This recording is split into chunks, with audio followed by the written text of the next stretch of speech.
I don't know if you've heard this or not, but last week, Fox News became the most watched cable channel of all of them throughout all of last week,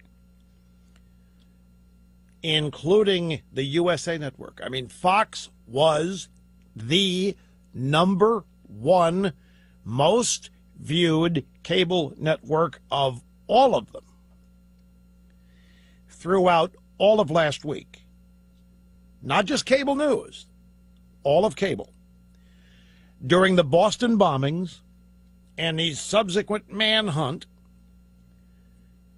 Fox averaged 2.874 million viewers during prime time, 1.77 million in total day.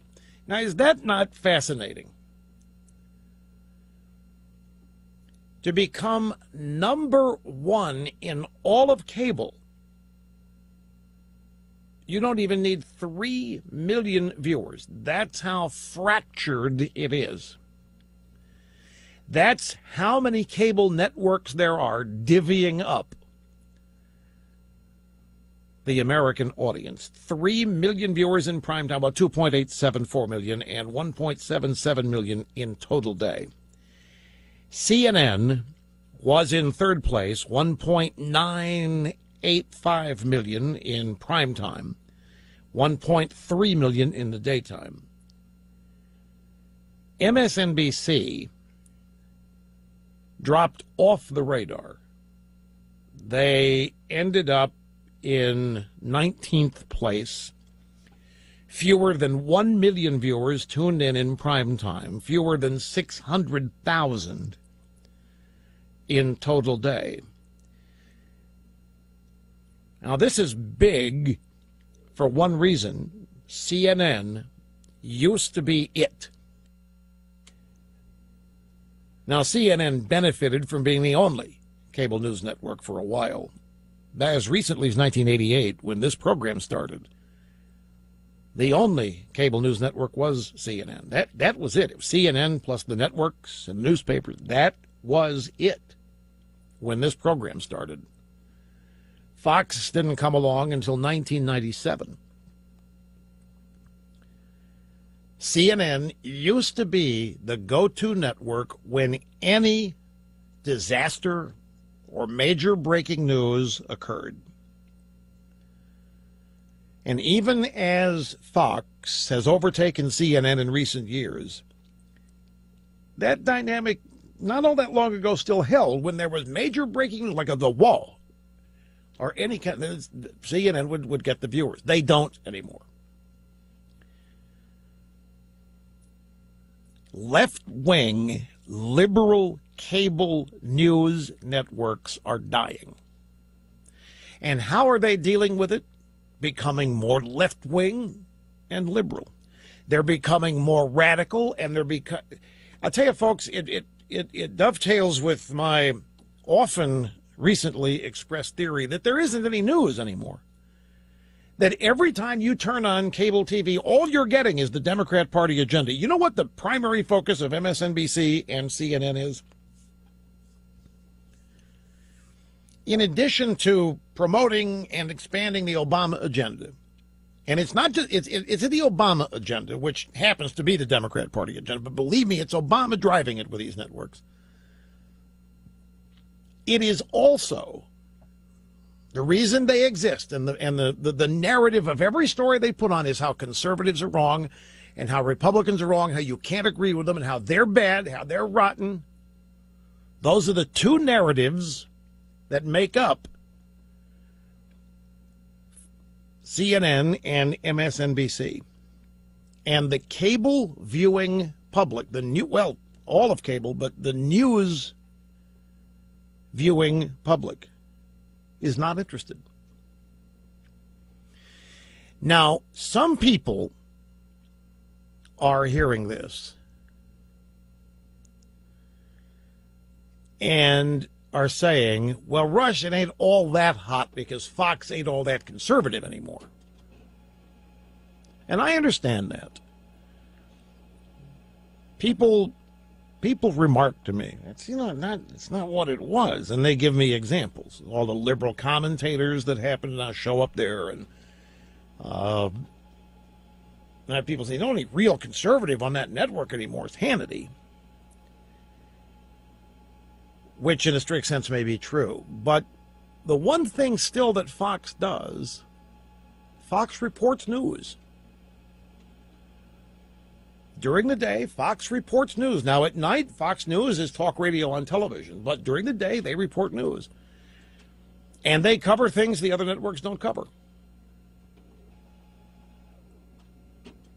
And this is, if you're at CNN today and you see this, or if you're at MSNBC, what's the reaction? What do these people do? They're going to double down with more liberalism. They're going to double down with more radicalism. They're going to tell people the audience is stupid. They're going to tell themselves that the audience doesn't understand them, that they're not sophisticated enough. And they're going to wear this low ratings, no ratings as a badge of honor. At the White House Correspondents' Dinner, I guarantee you, which is Saturday night, at the White House Correspondents' Dinner, CNN and MSNBC will be praised and called out and singled out for great work that they're doing. Fox News will be laughed at, impugned, made fun of, while Fox News executives and staff are there. That's why I don't go to the thing anymore. Politics is showbiz for the ugly, and I gave up on this thing 20 years ago, maybe even longer. Why go sit in a room of 3,000 people that don't like you? But anyway, it doesn't put it in their face. It wouldn't put it in their face if I showed up. That's not. At any rate, I just wanted to point this out.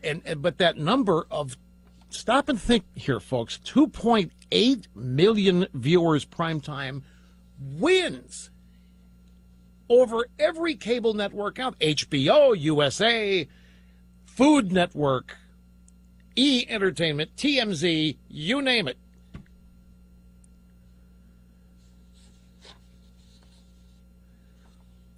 Well, I'm just sitting here thinking about that, but I don't want to go there. Because people would say that then I'm bragging, and I don't bring it up for that. I'm not going to compare my audience ratings to this. It's two different things, a ball of wax, but different balls of wax. Anyway, congratulations to the people at Fox. It's a big deal because the really important thing about this is what they have done with CNN.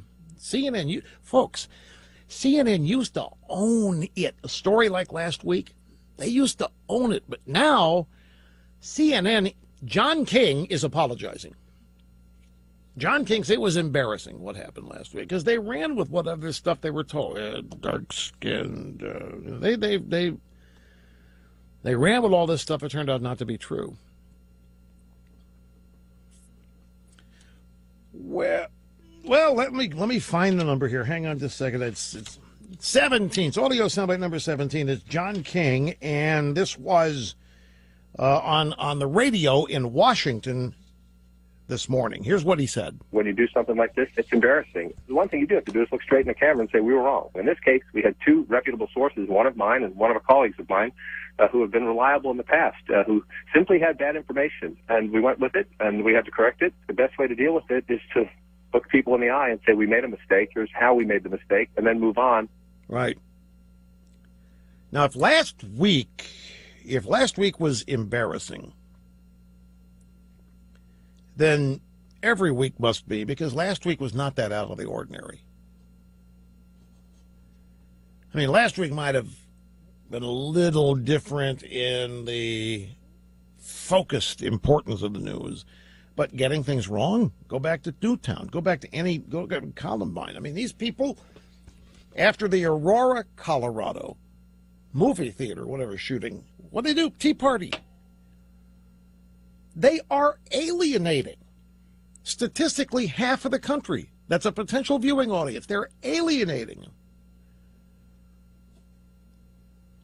And apologizing, I don't know that that's going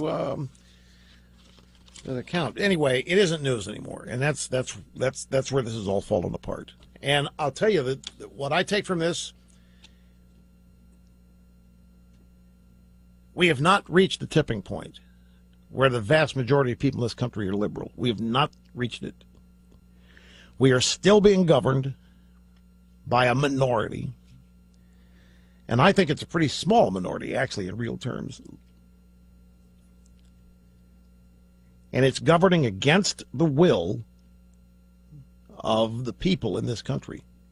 The percentage of thinking in this country that is actually radical left liberal is not majority.